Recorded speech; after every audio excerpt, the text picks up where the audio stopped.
Hello everyone. हम लोग झारखंड इतिहास पढ़ रहे थे। तो झारखंड इतिहास में हम लोग जहांगीर कालीन झारखंड को पढ़ चुके थे, जो 1605 से 1627 ईस्वी था। अब हम लोग शाहजहां कालीन झारखंड पढ़ेंगे, जो कि 1628 से 1658 ईस्वी तक है।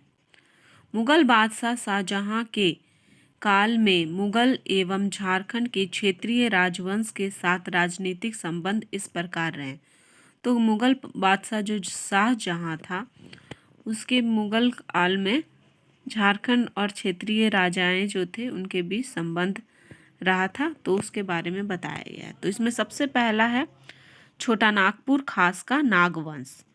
तो चलिए स्टार्ट करते हैं। छोटा नागपुर खास का नागवंश।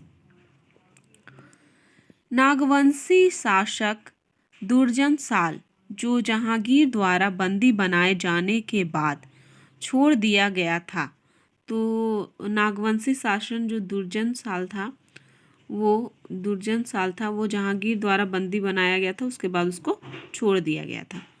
1627 ईस्वी में अपनी राजधानी खोखरा लौटा। तो जब उसको छोड़ दिया गया तो 1627 ईस्वी में वह अपनी राजधानी खोखरा, जिसको खुखरा भी कहा जाता था, वहाँ वो लौट गया।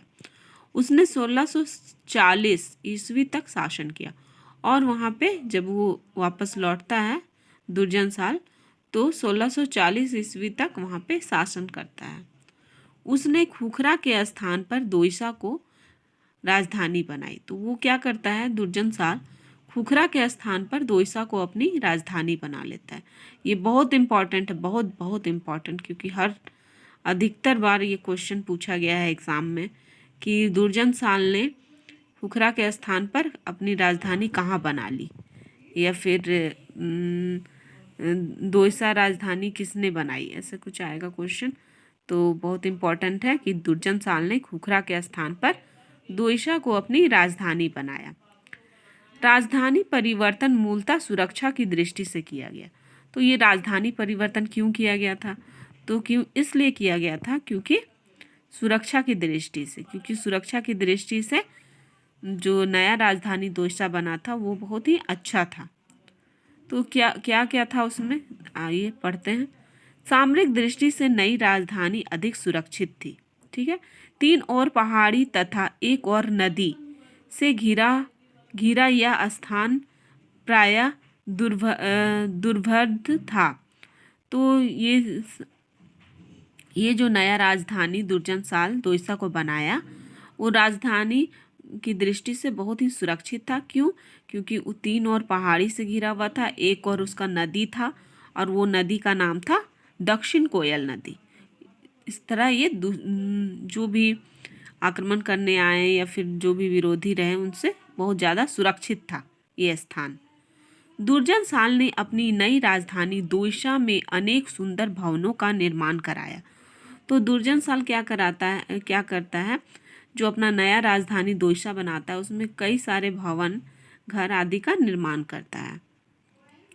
उसने नवरत्नगढ़ नामक राजप्रसाद सर्वाधिक महत्वपूर्ण भवन था। तो उसमें जो नवरत्नगढ़ नामक स्थान पे राजप्रसाद भवन था, वो बहुत ही प्रसिद्ध था। दुर्जन साल ने मुगल बादशाह की देखा देखी इस भवन में झरोखा दर्शन की व्यवस्था की। तो दुर्जन साल मुगल बादशाह का देखा देखी क्या करता है, भवन में झरोखा दर्शन का व्यवस्था। झरोखा दर्शन मतलब बहुत बड़ा खिड़की वगैरह लगा देता है, जिससे आसानी से बाहर का दृश्य आराम से देखा जा सके, अच्छा दृश्य। इसके तहत राजा झरोखे से प्रजा का दर्शन देते थे, और इसके खुद भी देख सकते थे बाहर अच्छी तरह से, और इसके अलावा भी वे क्या करते थे, प्रजा जो भी थे उनको दुर्जन साल अपना दर्शन देते थे। वहाँ पे खड़े हो जाते थे और जितने भी प्रजा थे उनको उनके समक्ष खड़े हो जाते थे और उनको अपना चेहरा दिखाते थे। दोईसा के स्थापत्य कला पर मुगल स्थापत्य कला का प्रभाव स्पष्ट दिखाई देता था। तो दोईसा जो राजधानी बनाया था दुर्जन साल, उसका जो स्थापत्य कला था वो मुगल स्थापत्य कला का उसमें झलक दिखाई देता था। लगता था कि उसी के तरह मुगल जो भी कला बनाए हैं, जो भी भवन बनाए हैं, उसी का तरह ये भी दिखाई देता था। जो भी दोयसा में भवन वगैरह बने हुए थे वो सेम टू सेम मुगल स्थापत्य कला की तरह ही दिखाई देता था। दोयसा लगभग 100 वर्षों तक नागवंशियों की राजधानी बना रहा। तो दोयसा इतना अच्छा था कि वो 100 साल तक, 100 साल बहुत ज़्यादा होता है, 100 साल तक नागवंशियों का राजधानी बना रहा। दुर्जन साल के मरणोपरांत रघुनाथ शाह नागवंशी का शासक बना। अब दुर्जन साल जब मर जाता है तो रघुनाथ शाह नागवंशी शासक बनता है। और रघुनाथ शाह का शासनकाल मतलब उसका क्या रहता है, 1640 से 1690 ईस्वी तक। तो दुर्जन साल कब तक रहा, 1640 से 1690 ईस्वी तक नागवंशी शासक बनता है। रघुनाथ शाह के शासनकाल के आरंभ में खानजादा ने नागवंशी राज्य पर आक्रमण किया।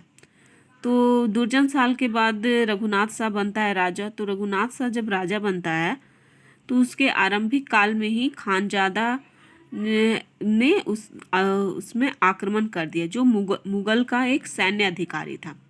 ये खानजादा जो था वो मुगल का सैन्य अधिकारी था, तो वो नागवंशी राज्य पर आक्रमण कर देता है। रघुनाथ शाह एक मामूली रकम कर के रूप में बादशाह शाहजहां को देना मंजूर कर संधि कर ली। तो रघुनाथ शाह क्या करता है, एक मामूली रकम जो है थोड़ा ही रकम कर के रूप में बादशाह शाहजहां को देता है और उसे मंजूर कर लेता है और उसके साथ दोस्ती कर लेता है, संधि कर लेता है। तो ये था शाहजहां कालीन झारखंड जो 1628 से 1658 ईस्वी था। उसमें छोटा नागपुर खास का नागवंश, ये हम लोग आज पढ़े, छोटा नागपुर खास का नागवंश। इसके आगे हम लोग नेक्स्ट भाग में पढ़ेंगे। तब तक के लिए थैंक यू, बाय बाय।